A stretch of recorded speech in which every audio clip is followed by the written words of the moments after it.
Right Got now, it. we are below, 2 officers per 1,000 people, and we are among the lowest in the nation right now. So the chief wanted to get us up to 1,300 from 900, and instead we're going down below 700. So if that gives you, we're literally half the size of what we should be. Hi, this is C. Mitchell Shaw reporting for thenewamerican.com. Joining me in the studio today is Bob Kroll, president of the Police Officers Federation of Minneapolis in Minneapolis, Minnesota. Thanks for joining us in the studio today, Bob.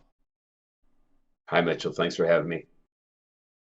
So tell me, Bob, you've been involved in law enforcement for 3 decades now, is that right?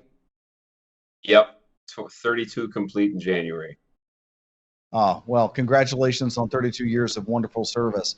Tell me, Bob, in the 32 years that you've been doing this, have you ever seen the problems with retention and recruitment of police officers that we're seeing during the war on cops? No, not even close. When I tested to come on the PD, both Minneapolis and St. Paul, I tested for, there were 800 people for each of those tests for a class of 35. In recent years, it's declined below 200, and now it's much less than that. Wow. So we're down 75% from what you were used to when you came on board. Yes. Yep. What have you seen over the last few years, Bob, as far as police officers that are applying for the job? Say recruits that are applying to become police officers. I recently wrote an article for the Law Enforcement Charitable Foundation, which is an adjunct of the John Birch Society, the parent company of the New American Magazine. And in that, we talked about the problems with retention and recruitment and shrinking police forces across the nation as it relates to the war on cops. What have you seen as a trend since, say, 2013 in the advent of hashtag Black Lives Matter and the anti-cop sentiment sort of catching a new wind? Well, you look at the last few years, barring COVID-19, the economy has been very good. You go back 3 years prior to that, the economy was among the best ever in my lifetime. And, there's a lot of money to be made out there in other industries, not police. So one, that had an effect on people, wanting to do that job to begin with. Aside from everything going on in law enforcement, with a good economy, you can honestly make a lot more money out there than you can as a police officer. So Sure. that had its own impact. But with this now, this current anti-police climate that we see in too many places in the country has certainly had a very detrimental effect. And what does that do to your candidates when your pool is reduced? There's many that can't pass backgrounds. There's many that can't pass physical agility, those types of things. So they're just not going into it like they used to, particularly in Minnesota here. And if they are, they're not looking for the big city agency anymore. It used to be everybody wanted to get to Minneapolis and St. Paul in the state of Minnesota because they were the largest agencies. Now they'd much rather be in a supportive community, if you will.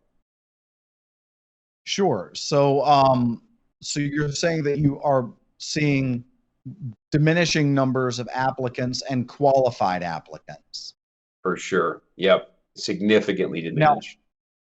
what are you seeing as far as early retirements or guys just outright leaving the force? They're not retirement per se. They're just like, to heck with this. I'll go fold clothes at the Gap, but I'm not going to be a cop anymore. Yeah, it's everything across the board. And the alarming thing is just ran into a young officer about 6-8 years on, great cop, and he told me he's leaving to become an excavator.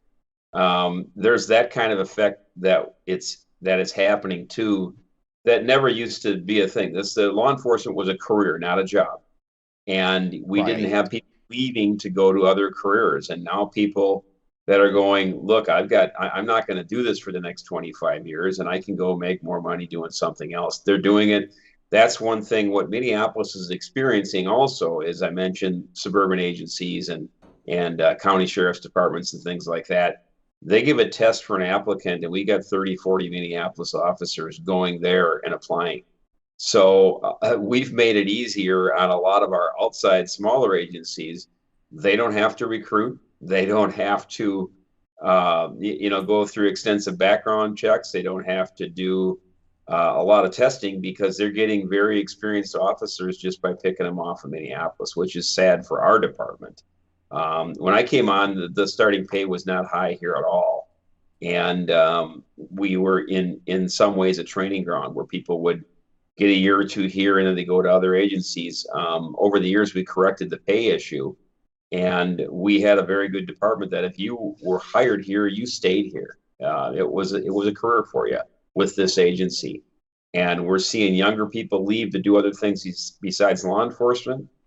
We're seeing younger people leave to go to other agencies, and we're seeing people take early out retirements and leave. So it's frustrating on all levels. What is a fully staffed Minneapolis Police Department? What would your numbers look like, Bob? Our authorized strength currently is 888, and it's been that way for the last several years. In my time on the job, I've seen it go from the lowest we've ever been was 760, and the highest we've ever been is 940. We've always bounced around the 900 number. Recently, our strength has dropped down to 800, just below 850. But the problem is 135 of them are processing out. And what that leaves us with currently, they're on what they call personnel leaves, meaning they're processing out for retirement right now. That currently leaves us 715 on the job working, and that's way lower than I've ever seen it in my 3+ decades. What would you say, Bob, from your experience, that it takes to maintain a city the size of Minneapolis? What should your force be? Not what's authorized, but in your estimation, what should the force be?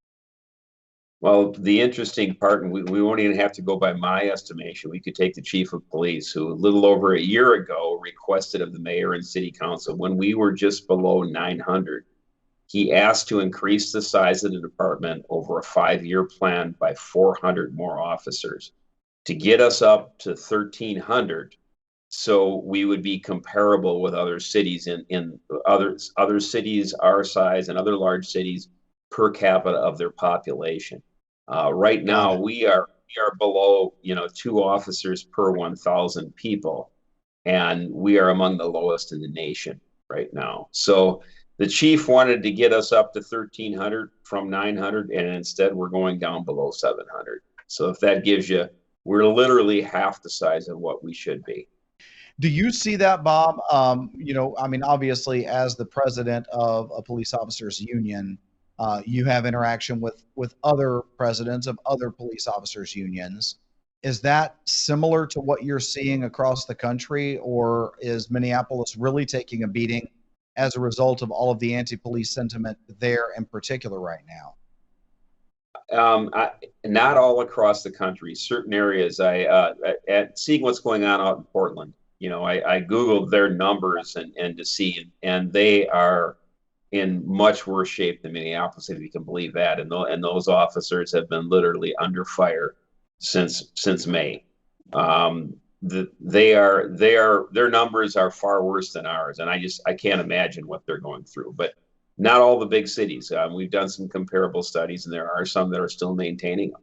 So some areas, and you can imagine who they are. It's Portland, it's Seattle, it's Minneapolis, it's those types of areas. So tell me this, Bob. I mean, it's easy to just for you and I to sit here and crunch numbers back and forth and paint this bleak picture of what things look like. But where the rubber meets the road, what do you think is the issue?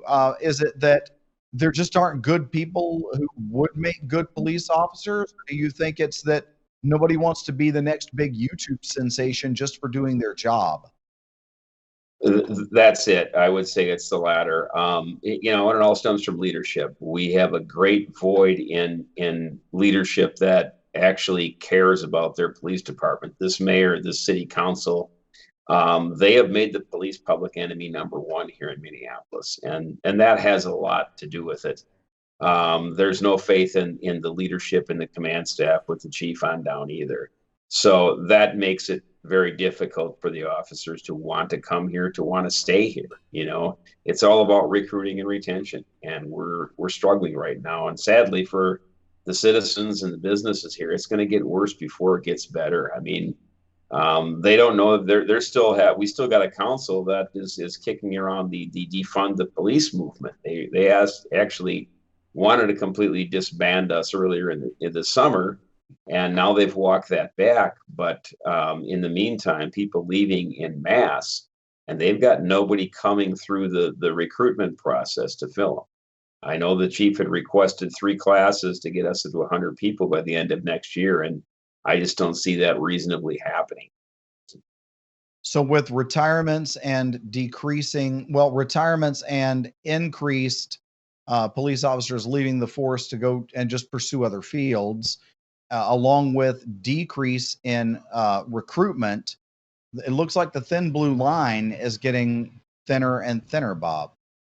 Way too thin. Way too thin. Yes, for certain, for sure. And the impact on America's cities, be it Baltimore or Minneapolis or Detroit or Chicago or wherever else, the impact is going to be an increase in crime and more individual citizens being confronted with crime and increasingly violent crime in the absence of police officers to keep that at bay. Would you agree, Bob? Exactly. That's just what we're experiencing here. To give you an example, the highest number of homicides Minneapolis has ever had was 97 in 1995. Second was 83, and right now in Minneapolis, I believe we're at 76, and we still have, 5-6 weeks left. So, we could go into second place easily, and the way things are going, who knows, we could be the new record. And moreover than that, it's the shootings. Shootings are up 50%. And if not for life-saving EMS measures, whether it's the paramedics or the hospitals, that could be significantly higher homicides rather than just shootings where people have non-life-threatening injuries, fortunately. Wow, Bob. I will tell you, I mean, personally, my prayers are always with the police officers. I know many of our viewers regularly, we support local police. We want to support our local police and see them remain independent of all these political pressures that appear to cause the vast majority of the problems. But I will tell you, 2021 is not shaping up to be a great year for the United States of America if the war on cops continues unabated. What do you think can be done, Bob, to sort of reverse the trend and make police officers heroes again in the minds of the American public? I think there's a lot of room for improvement with police administrations educating the public. I think they need to emphasize our ride-along programs and utilize that. They need to emphasize and utilize citizens academies where they actually go through and learn what officers do and go through shoot, don't shoot scenarios.